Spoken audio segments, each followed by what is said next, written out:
गुरुजी श्रीमन नारायण। हाँ जी।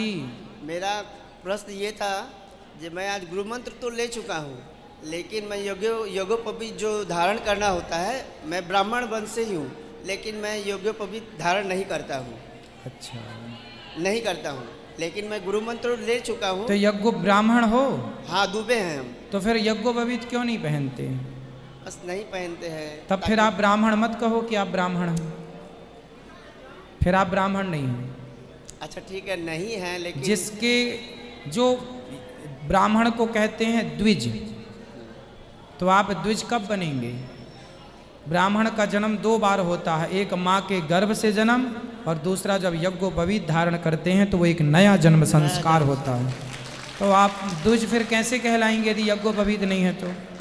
बेटा ब्राह्मण हो तो फिर ये तो सौभाग्य की बात है कि आप ब्राह्मण हो, तो यज्ञोपवीत पहनने में क्या बुराई है?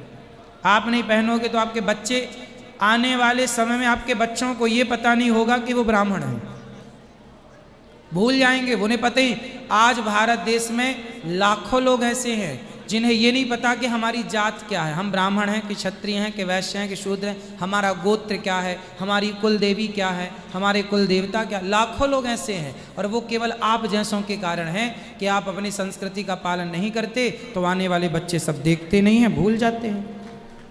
आपका ये भागवत सुन करके तो हमारी आंखें खुली हैं, तभी तो मैं तो अब पुनः यज्ञोपवीत कराओ अपना। अब यज्ञोपवीत संस्कार फिर से कराओ अपना, और कराओ और फिर यज्ञोपवीत धारण करो। अच्छा, यदि कोई ब्राह्मण यज्ञोपवीत उतार देता है, यदि यज्ञोपवीत आपने उतार दिया है तो फिर से आपका यज्ञोपवीत होगा।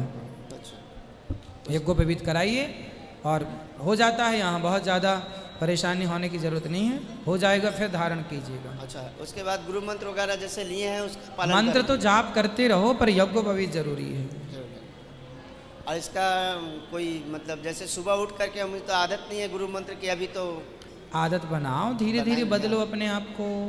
तो धीरे धीरे आदत करेंगे तो बदलाव आ जाएगी। हाँ, ना? हाँ। ठीक है, खुश। राधे राधे। राधे राधे।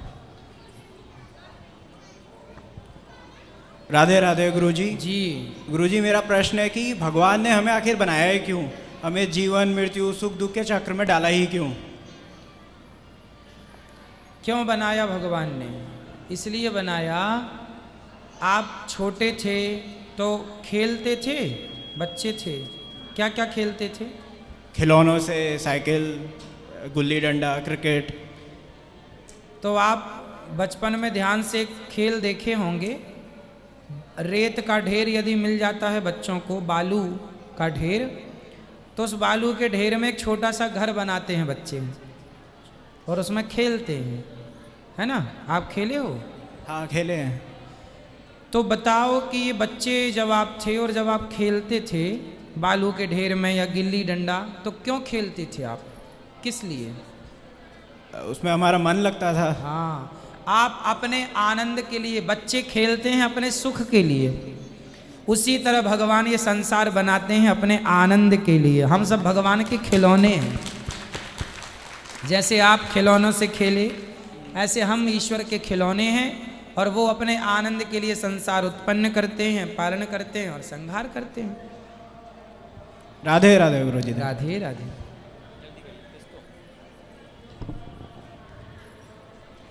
जल्दी करिए।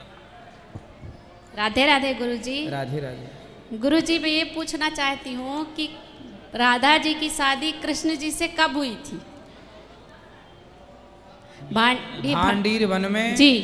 ये तब हुई थी जब भगवान वृंदावन में रहते थे। जी, तो फिर राधा जी को भगवान अपने घर क्यों नहीं लाए?